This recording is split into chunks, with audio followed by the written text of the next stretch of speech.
warahmatullahi wabarakatuh. Bagaimana kabarnya? Mudah-mudahan dalam keadaan sehat. Finally, kita berada pada penghujung semester ganjil.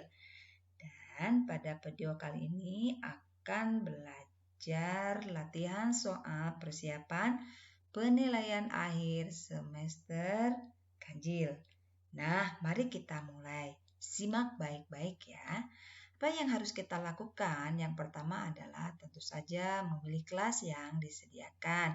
Misalnya klik kelas. Di sini sudah disediakan kelas 9A sampai 9G. Jika sudah dicentang kelasnya, lanjut pada memilih nama. Klik namanya, kemudian lanjut jangan lupa mengisi password atau token yang nanti akan diberikan oleh pengawas. Baik, kita mulai dengan latihan soal. Yang pertama, terdapat soal yaitu terdapat 5 benua di dunia. Benua yang terbesar adalah benua A. Eropa, B. Asia, C. Amerika, D. Afrika. Jawabannya adalah Asia.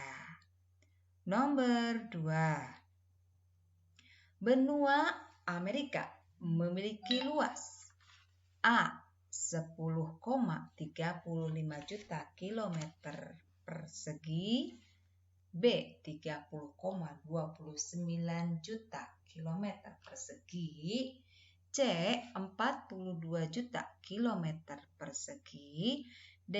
44 juta kilometer persegi. Jawabannya adalah tentu saja 42 juta kilometer persegi. Nomor 3. Benua yang memiliki luas 30,29 juta kilometer persegi adalah benua A. Amerika, B. Afrika, C. Eropa, D. Asia. Jawabannya adalah benua Afrika. Soal nomor 4. Benua yang dikenal dengan sebutan benua hitam adalah benua A. Asia, B. Afrika, C. Eropa, D. Amerika. Jawabannya adalah Afrika. Soal nomor 5. Jenis hewan yang dapat ditemukan di benua Australia.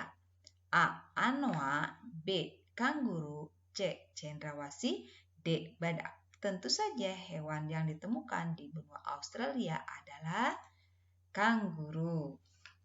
Nomor 6. Kondisi alam yang terdapat 3 kawasan, flora dan fauna dan beriklim tropis adalah ciri dari benua A. Asia, B. Amerika, C. Australia, D. Eropa. Jawabannya adalah benua Asia. Nomor 7.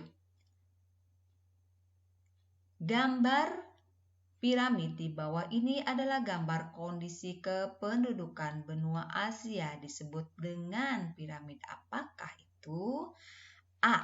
Piramid penduduk muda atau ekspansif, B. Penduduk stasioner atau granat, C. Penduduk tua atau konstruktif, D. Penduduk muda ekspansif dan piramid penduduk tua atau konstruktif. Jawabannya adalah tentu saja bentuk piramid penduduk muda atau ekspansif. Soal nomor 8. Negara di bawah ini adalah salah satu negara yang ada di benua Amerika dan memiliki karakteristik di bawah ini kecuali A.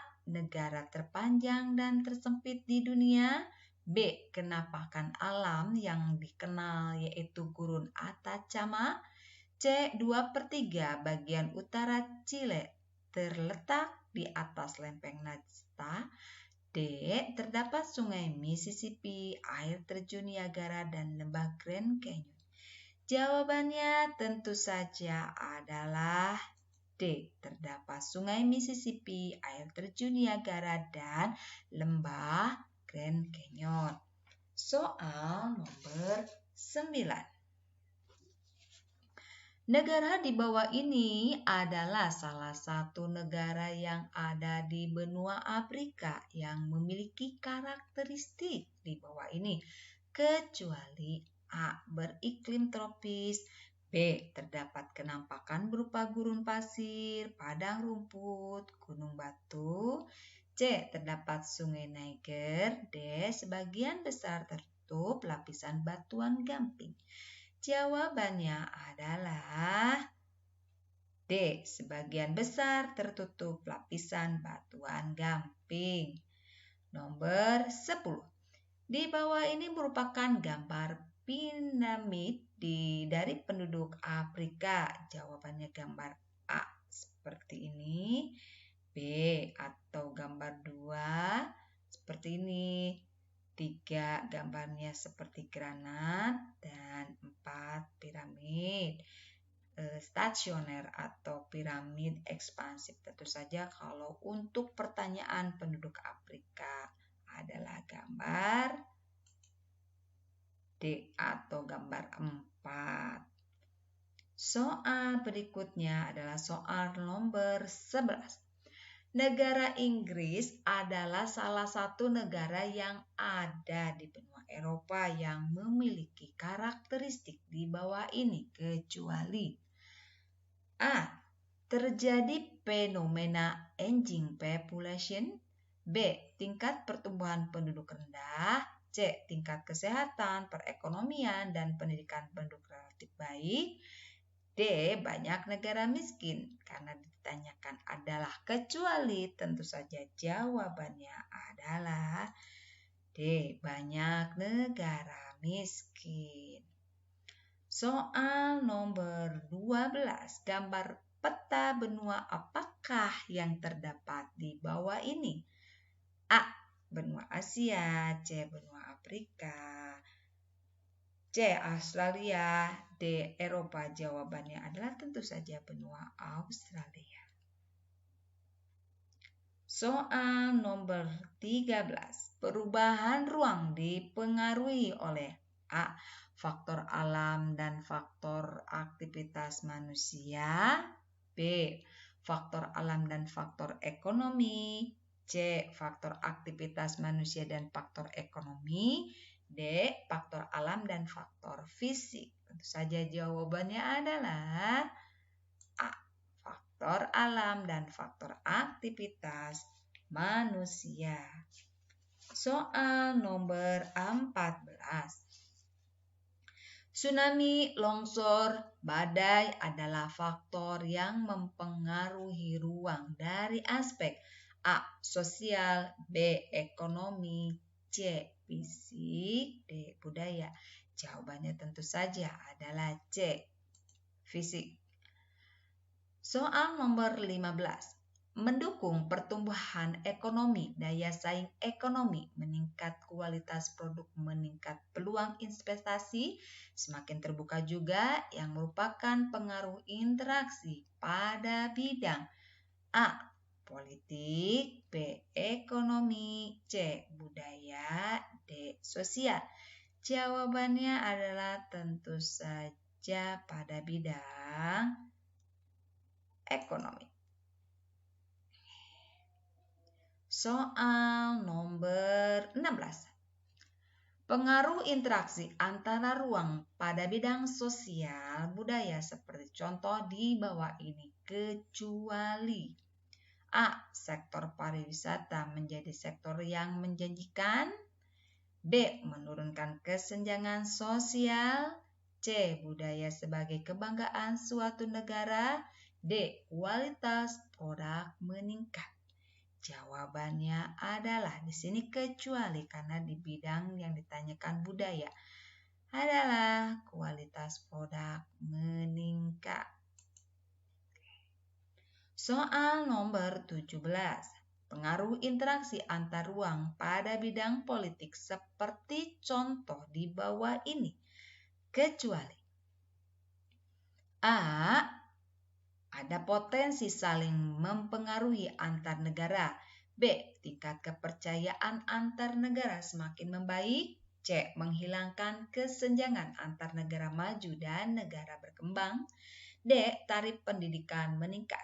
Jawabannya di sini adalah karena terkecuali menghilangkan kesenjangan antar negara maju dan negara berkembang. Soal nomor 18. Perhatikan negara-negara berikut di bawah ini. 1. Negara Sri Lanka, 2. Afghanistan, 3. India, 4. Sudan, 5. Nepal. Negara-negara yang berada di kawasan Asia Selatan ditunjukkan oleh nomor A. 1, 2, dan 3. B. 1, 3, dan 5. C. 2, 3, dan 4. D. 3, 4, dan 5. Jawabannya adalah 1, 2, dan 3, yaitu negara Sri Lanka, India, dan Nepal. Soal nomor 19. Thailand, Indonesia, dan Vietnam merupakan negara produsen karet terbesar di dunia. Getah karet bermanfaat bagi kehidupan manusia, yaitu A. Sebagai bahan baku mebel, B. Sebagai bahan baku makanan ringan, C. Sebagai bahan baku pembuatan ban, D. Berfungsi menyerap karbon dioksida di udara. Tentu saja jawabannya adalah sebagai bahan baku pembuatan ban. Soal berikutnya adalah nomor 20. Negara Jepang merupakan salah satu negara kepulauan yang ada di dunia. Negara ini memiliki sumber daya perikanan yang sangat tinggi. Faktor yang menyebabkan hal tersebut terjadi adalah A. Memiliki banyak gunung api, B. Memiliki perairan laut dangkal, C. Berada di zona pertemuan lempeng, dan D. Berada di zona pertemuan arus yang berbeda. Jawabannya adalah tentu saja berada pada pertemuan dua arus yang berbeda. Oke. Soal berikutnya nomor 21. Sebagian besar penduduk yang berada di wilayah Asia Timur dan Asia Tenggara adalah termasuk ras A. Negroid, B. Caucasoid, C. Mongoloid, dan D. Eropaid. Jawabannya adalah tentu saja Mongoloid. Nomor 22. Timbulnya suatu penemuan baru dalam masyarakat didorong kuat oleh faktor A. Rasa tidak puas terhadap hal yang sudah ada. B. Keinginan yang menyaingi bangsa lain yang sudah maju. C. Adanya kesadaran masyarakat terhadap kurangnya unsur kebudayaan maju atau baru. D. Adanya penghargaan penemuan baru. Jawabannya tentu saja karena adanya kesadaran masyarakat terhadap kurangnya unsur budaya baru.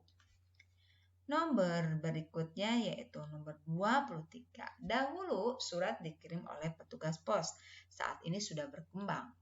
Telepon seluler, email, chat, dan video call. Pola hubungan sosial masyarakat secara perlahan berubah seiring perkembangan teknologi komunikasi. Berdasarkan laju kecepatannya, ilustrasi tersebut termasuk dalam bentuk perubahan A. Revolusi, B. Evolusi, C. Progres, dan D. Regres. Tentu saja jawabannya adalah evolusi. Nomor 24.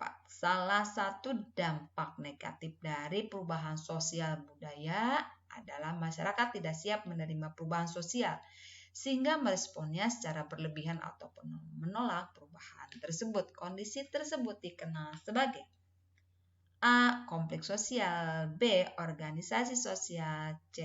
Kultur shock, dan D. Cultural lag.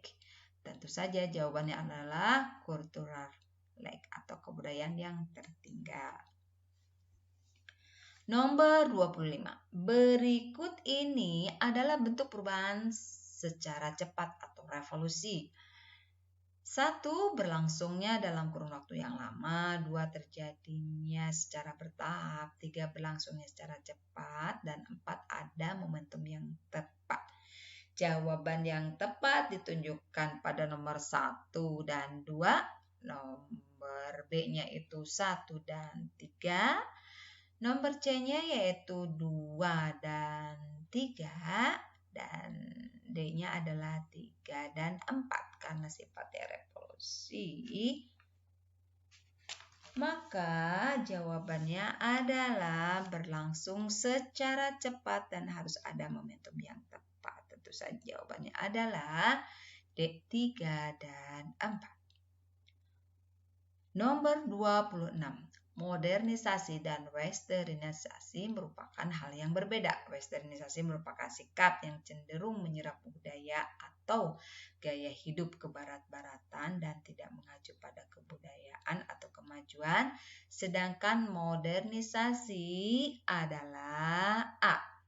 Proses yang mengacu pada kemajuan yang hanya berasal dari barat. B. Situasi di mana masyarakat merasa belum siap dengan teknologi yang ada sehingga adanya kecenderungan untuk menolak. C. Keadaan di mana semua sistem masyarakat berubah tanpa adanya unsur budaya lama. Dan D. Proses transformasi menuju kemajuan atau peningkatan dalam berbagai aspek kehidupan bisa berasal dari manapun dan jawabannya adalah D. Kemajuan atau peningkatan dalam berbagai aspek kehidupan yang ada di masyarakat. Nomor 27, gambar di bawah ini merupakan dampak negatif dari globalisasi. Ini menunjukkan pada bidang A. Westernisasi, B. Kenakalan remaja, C. Kriminalitas, D. Pencemaran udara. Dilihat dari gambarnya tentu saja merupakan kenakalan remaja. Jawabannya adalah. Kemudian nomor 28. Oke, gambar atau globalisasi tidak saja memberi manfaat kepada manusia atau dampak positif, tetapi memberi dampak negatif. Gambar di bawah ini manakah yang termasuk pada contoh pada dampak negatif globalisasi? Gambar 1 menunjukkan aktivitas sedang pencaksilat. Gambar nomor 2 ini menunjukkan aktivitas lab atau observasi. Gambar nomor 3 juga merupakan diskusi lab. Dan gambar 4 merupakan aktivitas anak siswa yang harusnya berada di sekolah atau belajar. Di sini ditunjukkan sedang berada di warnet. Tentu saja yang merupakan dampak negatif globalisasi sudah jelas adalah gambar 4. Nomor 29. Globalisasi tentunya akan memberikan dampak di setiap bidang kehidupan di bawah ini yang merupakan contoh upaya dalam menghadapi globalisasi. Dalam bidang teknologi dan pendidikan adalah A. Pemakaian smartphone untuk menggali informasi dalam proses pembelajaran. B. Menggunakan smartphone untuk mengakses resep masakan. C. Mengakses internet hingga larut malam dan mengantuk di ruang kelas. D. Pemanfaatan sosial media sebagai bahan bisnis online. Karena kaitannya di bidang pendidikan, pemanfaatan teknologi. Jawaban yang paling tepat tentu saja pemakaian smartphone untuk mengakses informasi dalam proses pembelajaran. Oke. Soal terakhir atau soal nomor 30. Oke. Indonesia selalu membuka peluang terjadinya kerjasama dengan negara lain dan organisasi internasional. Misalnya dengan UNESCO yang bergerak di bidang ilmu pengetahuan, budaya, dan komunikasi. Kerjasama ini juga didukung oleh adanya kemajuan teknologi informasi, komunikasi, dan transportasi di era globalisasi. Kerjasama ini tentu saja menunjukkan globalisasi di bidang A. Politik, B. Hukum, C. Ekonomi, D. Transportasi. Tentu saja jawabannya adalah di bidang politik. Soal nomor 1 sampai 30 adalah soal esai. Soal pilihan ganda lanjut pada soal esai. Soal yang pertama yaitu terdapat 5 besar benua di dunia. Sebutkan dan jelaskan 5 benua tersebut, lihat dari letak dan astronomis serta luasnya. Tentu saja jawaban yang pertama adalah benua Asia dengan letak astronomis 26 derajat BT sampai 170 derajat BT dan 11 derajat LS sampai 80 derajat lintang selatan. Luasnya 44,58 juta kilometer persegi. Yang kedua adalah benua Amerika dengan letak luas 24 derajat lintang utara sampai 70 derajat lintang utara dan 172 derajat bujur barat sampai 66 derajat bujur barat,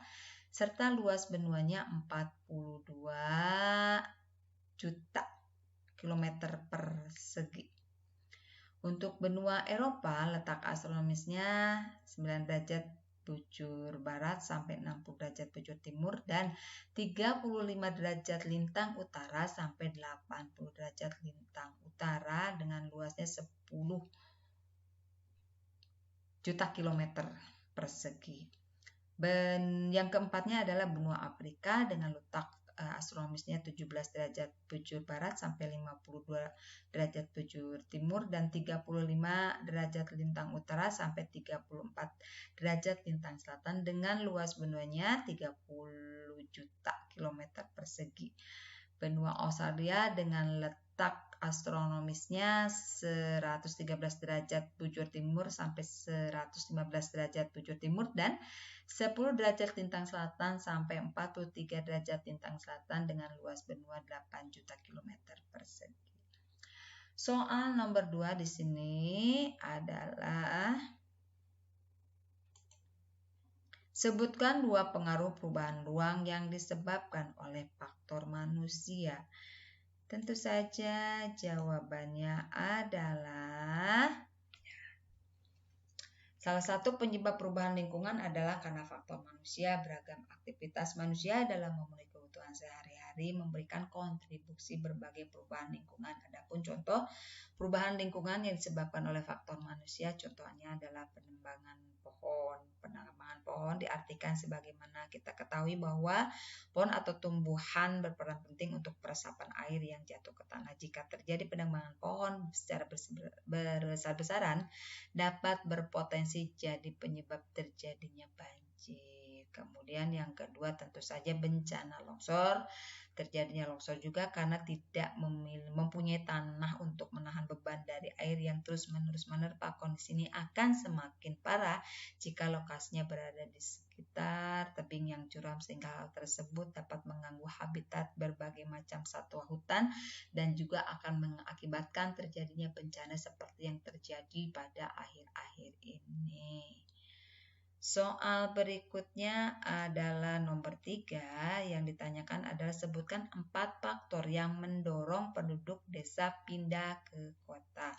Tentu saja jawabannya yang pertama adalah alasan ekonomi.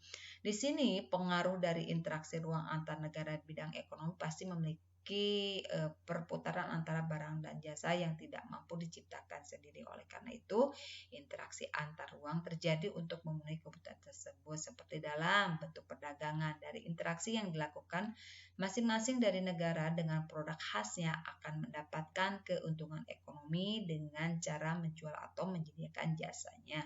Yang kedua, terjadinya konflik. Konflik merupakan suatu bentuk interaksi yang menyebabkan adanya komunikasi antar ruang, interaksi antar ruang yang merupakan cara mengelola ruang yang berdasarkan potensi dan permasalahannya. Selain itu, interaksi antar ruang adalah pergerakan dari manusia, barang, juga informasi dari suatu lokasi tertentu. Jika terjadi konflik, maka akan menyebabkan terjadinya pergolakan hingga menimbulkan pergeseran hingga menyebabkan adanya interaksi antar ruang. Yang ketiga, terjadinya bencana alam. Bencana alam juga merupakan rangkaian peristiwa alam yang menyebabkan terjadinya malapetaka dan menyebabkan terjadinya kerugian yang sangat besar dan dapat berimbas pada adanya perubahan tata letak struktur jalan pergerakan ini, menyebabkan adanya perpindahan tempat tinggal hingga terjadi interaksi antar ruang. Yang keempat adalah terbentuknya gurun. Gurun adalah daerah yang luas yang sangat tandus dengan curah hujan yang sangat kurang. Suhunya juga sangat tinggi sehingga kehidupannya sangat terbatas, menyebabkan makhluk hidup yang terdapat di dalamnya akan beralih dan bergerak ke tempat yang subur sehingga terjadi interaksi antar ruang. Yang kelima contohnya adalah intrusi. Intrusi merupakan bentuk penerobosan magma yang lebih dikenal dengan gunung meletus yang menyebabkan terjadinya perubahan pada tempat yang dilewati oleh aliran magma tersebut hingga menyebabkan terjadinya kerusakan. Terjadilah interaksi antar ruang. Soal berikutnya adalah yang ditanyakan,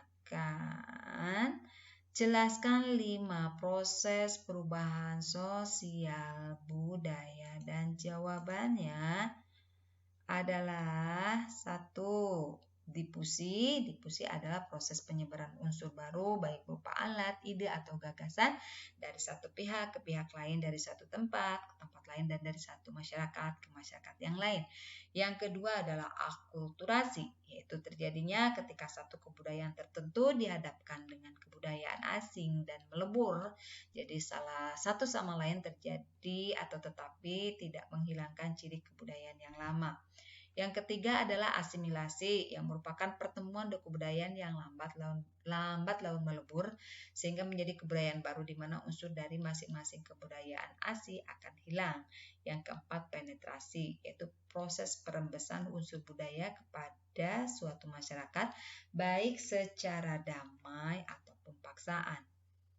Nomor 5 adalah invasi.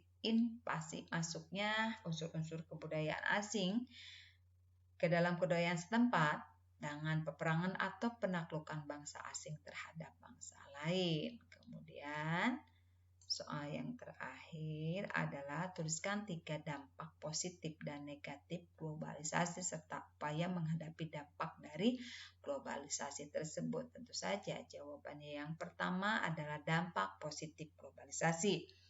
Dengan berkembangnya ilmu pengetahuan dan teknologi, perkembangan ilmu pengetahuan yang cepat membawa perubahan yang cepat pula pada bidang teknologi.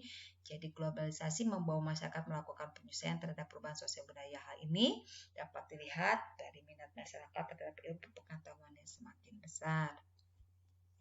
Yang kedua, meningkatkan efektivitas dan efisiensi perekonomian suatu negara semakin meningkat. Globalisasi ekonomi antara lain di bidang perdagangan, produksi, investasi, ideologi, organisasi, pasar modal, dan pasar kerja. Globalisasi perekonomian ini merupakan sesuatu yang berdampak manfaat atau membawa bermanfaat positif.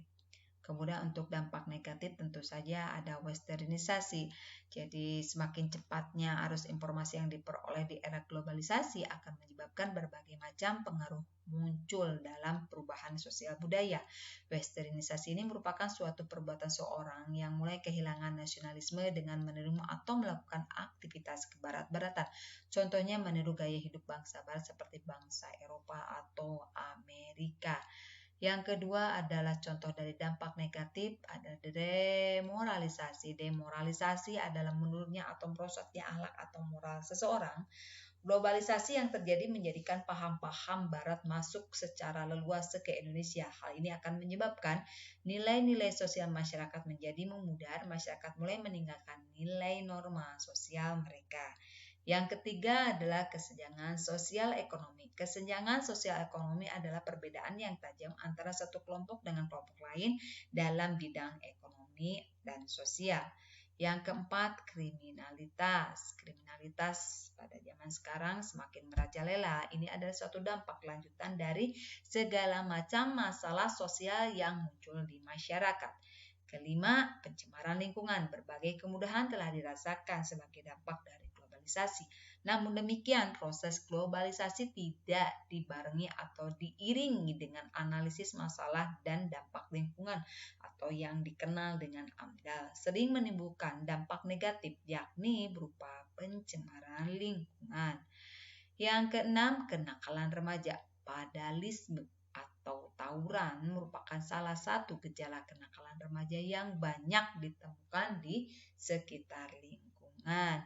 Yang ketujuh dan yang terakhir adalah individualisme yang semakin tinggi. Individualisme bisa disebut sebagai perilaku yang mementingkan diri sendiri dan tidak mau tahu urusan atau kepentingan orang lain. Di kota besar, sikap individualisme tampak jelas. Bahkan jarak tetangga yang berdekatan belum tentu saling mengenal. Demikian soal yang kita bahas untuk persiapan ujian penilaian semester ganjil. Jika sudah selesai menyelesaikan soal untuk pilihan ganda langsung diisi pada Google Form, sedangkan untuk esai dikerjakan pada kertas tulis yang terpisah. Kerjakan hati-hati, baca baik-baik soalnya, kemudian jangan lupa berdoa dan persiapkan diri sebaik-baiknya. Tetap semangat. Demikian, mudah-mudahan bermanfaat. Wassalamualaikum warahmatullahi wabarakatuh.